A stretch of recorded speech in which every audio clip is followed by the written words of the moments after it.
জনতার অভ্যুত্থানে ভারতে পালিয়ে যাওয়া কুমিল্লার সাবেক এমপি বাহারের আস্থাভাজন ঠিকাদার সাইফুল ইসলামের বিরুদ্ধে তদন্ত শুরু করেছে দুর্নীতি দমন কমিশন।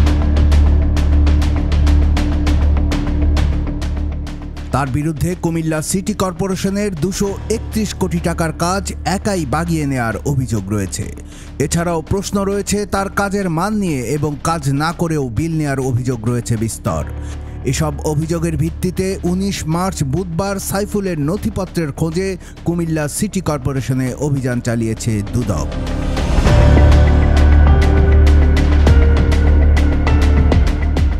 দুদকের সহকারী পরিচালক মাসুদ আলীর নেতৃত্বে 3 সদস্যের একটি দল কুমিল্লা সিটি কর্পোরেশনের কাছে সাইফুল ইসলামের ঠিকাদারির তথ্য চায়। সাইফুল 2022-23 অর্থ বছরে 59 কোটি 61 লাখ টাকা এবং 2023-24 অর্থ বছরে 172 কোটি টাকার টেন্ডার পেয়েছেন। দুদক বলছে কুমিল্লার সাতরার আব্দুল মালিকের ছেলে সাইফুলের বিরুদ্ধে অভিযোগ, তিনি কাজগুলো নিজে না করে অন্যদের দিয়ে করিয়ে সুবিধা নিতেন, সেই অবৈধ অর্থ বিদেশে পাচার করতেন। এনএস গ্যালারির স্বত্বাধিকারী হচ্ছে সাইফুল ইসলাম।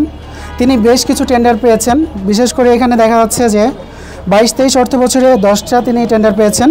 টেন্ডারের মূল্যমান আছে প্রায় 19 কোটি 61 লাখ টাকার মতো, 59 কোটি 61 লাখ। আর হচ্ছে 23-24-এ প্রায় 21টা, যেখানে 172 কোটি টাকার মতো একটা টেন্ডার তিনি পেয়েছেন, কাজ পেয়েছেন।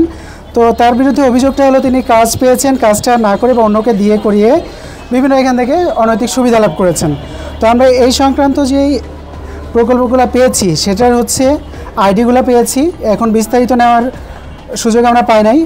আইডিগুলো নেওয়া হয়েছে, আমরা আইডি দিয়ে পরবর্তীতে এর বিস্তারিত ওনাদেরকে বলা হয়েছে, ওনারা আমাদেরকে কিছুদিনের মধ্যে সরবরাহ করবেন। আমরা পরবর্তীতে এগুলো পর্যালোচনা করে আমরা এটা একটা প্রতিবেদন আমাদের হেড অফিসে পাঠাবো। এদিকে দুদক যেসব তথ্য চেয়েছে সেসব তথ্যই তাদের সরবরাহ করা হবে বলে নিশ্চিত করেছেন কুমিল্লা সিটি কর্পোরেশনের প্রধান নির্বাহী কর্মকর্তা শামসুল আলম।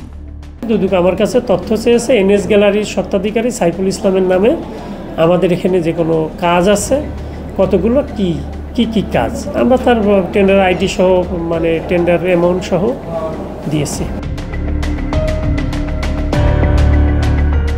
কুমিল্লা সিটি কর্পোরেশনে দুদক যখন অভিযান চালাচ্ছিল তখন সাইফুল সব ধরাছোঁয়ার বাইরে আমেরিকায় এবং তার ভাই আনিস সিঙ্গাপুরে অবস্থান করছেন বলে জানা যায়। কুমিল্লা সদর আসনের সাবেক সংসদ সদস্য আকম বাহাউদ্দিন বাহারের সাথে সম্পর্কের কারণে আলোচনায় ছিলেন কুমিল্লা শহরের পুলিশ লাইন্সের এনএস গ্যালারির মালিক সাইফুল ও তার ভাই আনিস। বাহারের সাথে রহস্যময় সম্পর্ক নিয়ে সাইফুল ও তার ভাই আনিসের বিষয়ে কুমিল্লার মানুষের কৌতূহল ছিল। দেশের বাইরে তাদের বিপুল বিত্তবৈভব নিয়ে কুমিল্লার প্রবাসীদের মধ্যেও আলোচনা ছিল। কুমিল্লা সিটি কর্পোরেশনের মেয়র পদে আরফানুল হক রিফাত নির্বাচিত হওয়ার পর সিটি কর্পোরেশনের সব কাজ তদারকি করতেন সাবেক এমপি বাহার নিজেই। এমনকি মেয়র রিফাতের কক্ষে সাবেক এমপি বাহারের লোকজন মোবাইল ক্যামেরা নিয়ে দাঁড়িয়ে থাকতেন। রিফাত কোন ফাইলে কখন সাইন করছেন তা ছবি তুলে বাহারের কাছে পাঠানো হতো। কুমিল্লা সিটি কর্পোরেশনে উন্মুক্ত টেন্ডার হলেও ভয়ে সিটি কর্পোরেশনে কোনো ঠিকাদারি দরপত্র জমা দিতেন না।